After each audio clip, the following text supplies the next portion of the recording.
Have you ever stopped, really, to hear what happens inside of you?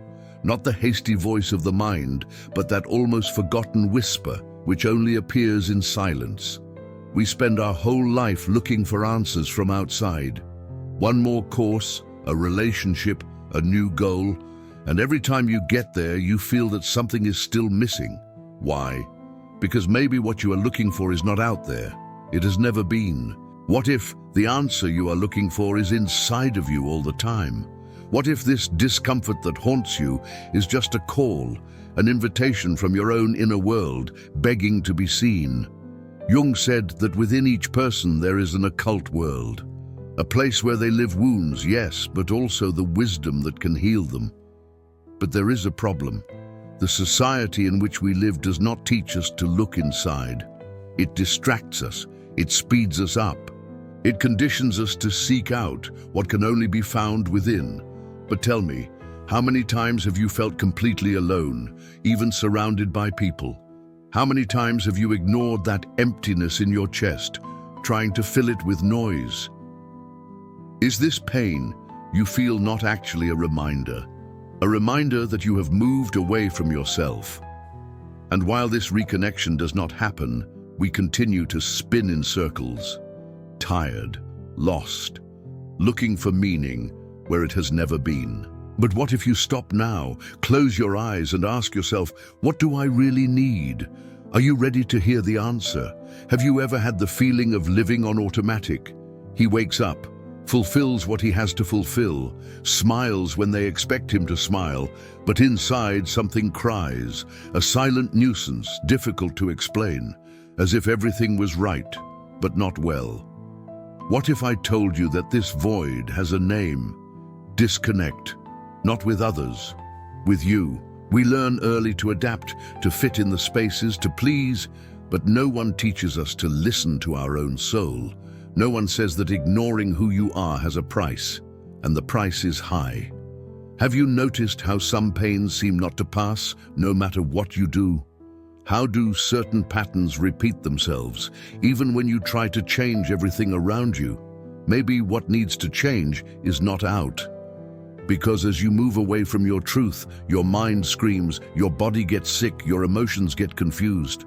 You try to fix everything on the surface, but it is inside that there is shrapnel, and the more you ignore, deeper it goes.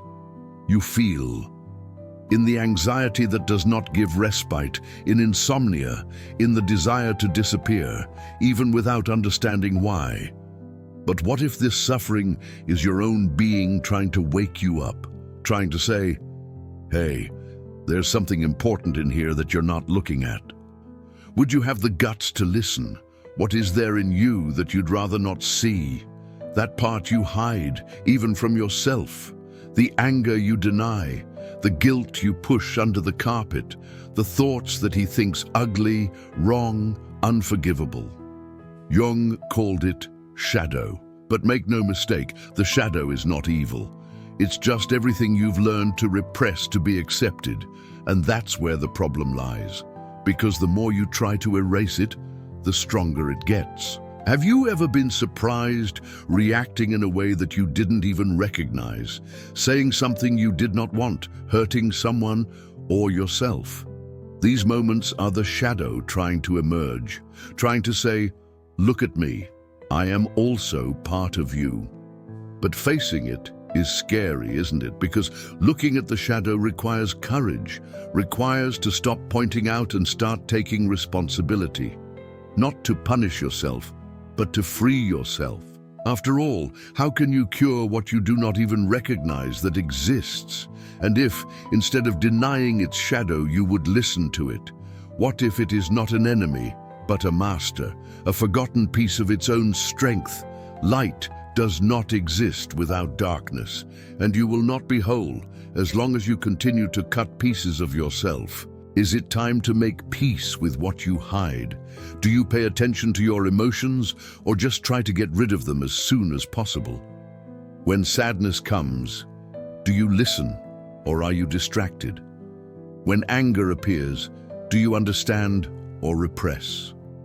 And that anxiety that visits you without warning, have you ever tried to figure out what it means? Most of us have learned to treat emotions as problems, but what if they are messages? Jung said that the unconscious speaks by symbols, and emotions are the language he uses to try to wake you. But we don't learn to listen. We learn to run, to shut up, to pretend that everything is fine. And the more we ignore, the louder the unconscious screams.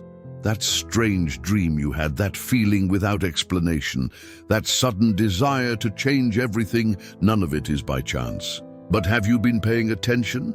And if the pain that insists on coming back is not a mistake, but a code, what if that uncomfortable emotion is the key to a part of you that has been forgotten? You can try to control everything with reason, but the unconscious does not follow logic. He follows truth, and he will keep knocking until you decide to open the door. Are you ready to hear what you feel? At what point in your life did you learn that putting yourself first is wrong? Maybe when they said thinking of yourself is selfishness. That loving the other is more important than loving yourself. That being good is always saying yes, even when something inside you cries no. But what if this idea is making you sick? Have you ever exhausted yourself by trying to please everyone? Have you ever felt suffocated by living the life they expect of you? And that feeling of being always in debt, even when you give everything of yourself. This is not kindness, it is self-abandonment, and there is no cure where you abandon yourself. Self-love is not about being better than anyone else.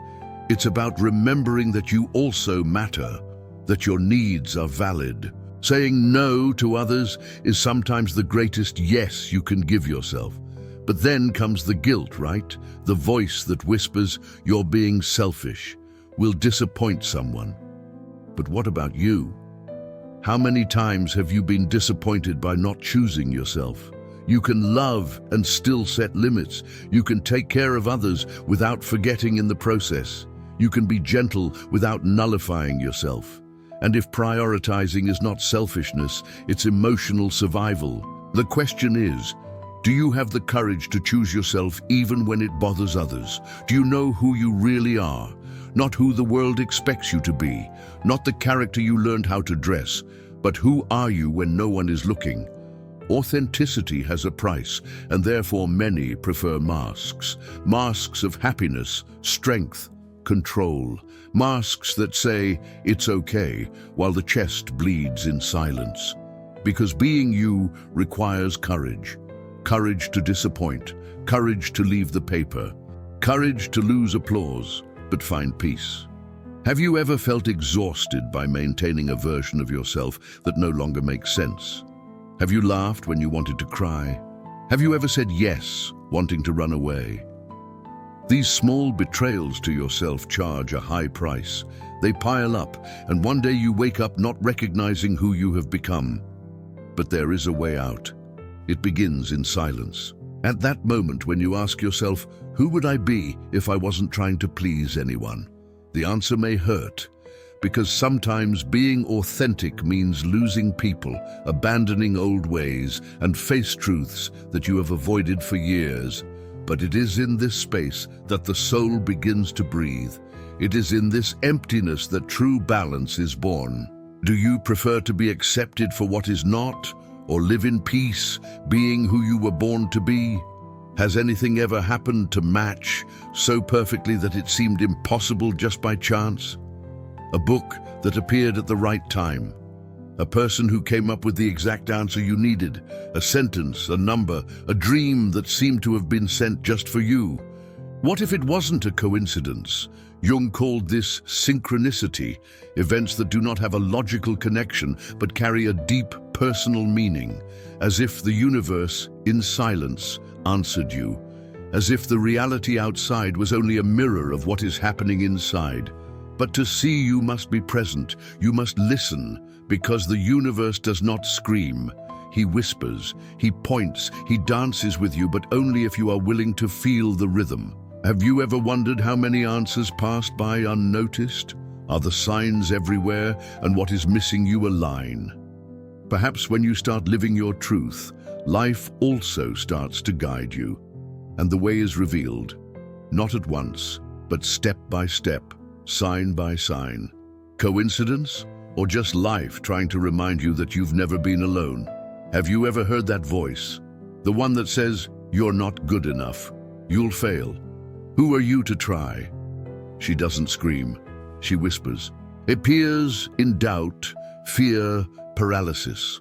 Sometimes you do not even notice, but it is always there, judging you, sabotaging you, shrinking you. But here is a truth that perhaps no one told you. This voice is not you. It's an echo, a reflection of the criticism you heard when you were too vulnerable to question. Words from others that you turned into your own. But what if you were not that voice? What if there was something deeper behind it, a part of you that only wants to be welcomed and has learned, afraid, to protect itself by attacking? The internal critic does not want to destroy you, he wants to keep you from getting hurt again. But it's stuck in the past, and you don't live there anymore.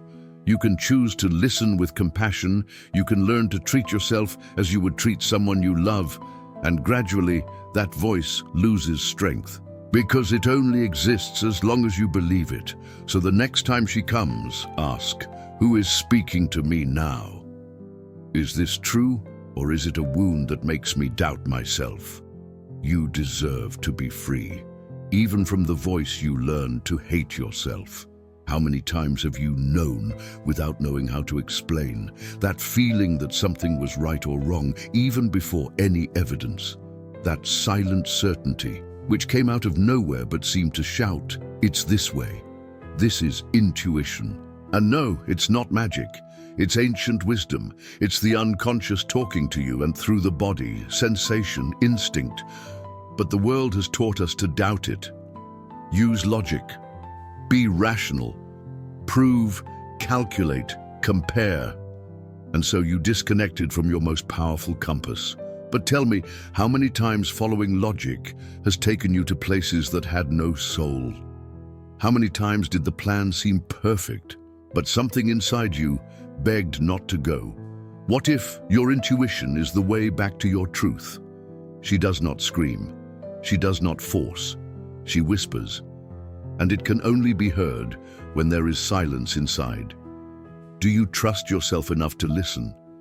Do you have the courage to follow a path, even when it makes no sense for others?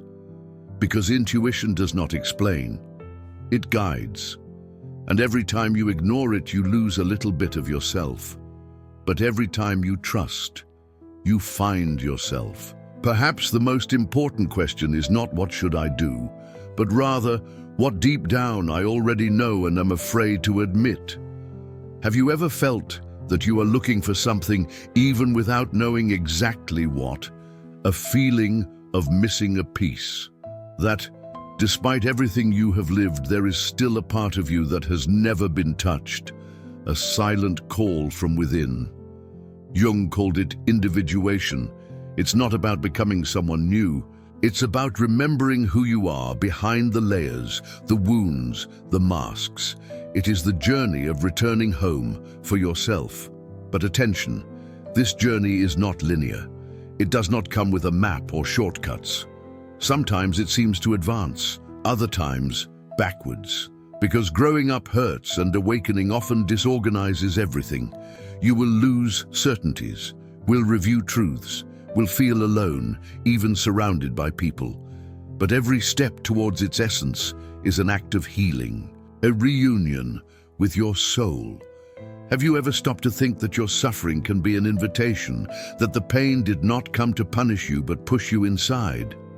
Individuation is not a destiny, it's a process, a path that only you can walk. And even when it seems dark, there is something inside of you that knows. What do you remember? The question is, will you continue to mold yourself to what they expect, or will you finally allow yourself to be who you were born to be?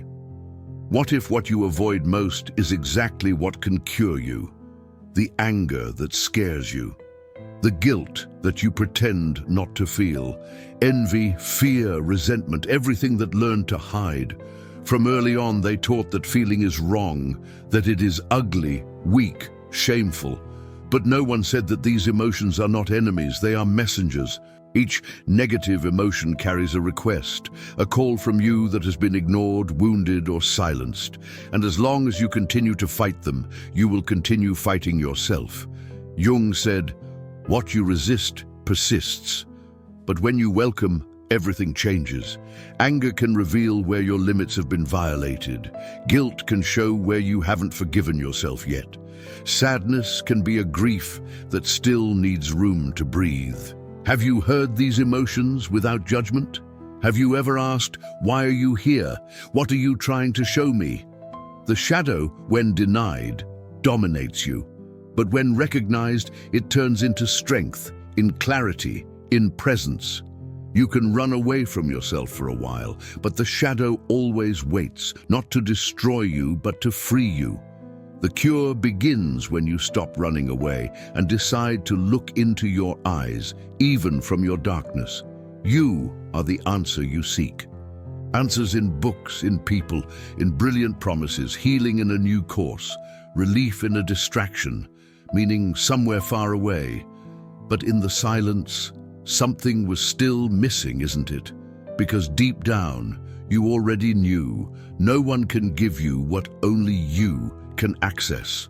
The experiences that hurt the most are also the ones that reveal the most. Pain does not come to break you. It comes to show you where you forgot about yourself. Have you ever looked at yourself with courage? Have you ever asked what this pain is trying to teach you? You don't need to be fixed. You need to be remembered. Remembered who I was before I learned to hide, before I thought there had to be something else to be loved. There is no map, but there is a starting point. You. Your inner world holds everything, the answers, the whys, the path. The question is, are you willing to meet even if it changes everything? Because in the end, it's not out there. It never was. Now tell me, what part of this text spoke louder inside? What awakened in you? Maybe it's time to stop running and start listening to yourself. What have you been ignoring inside?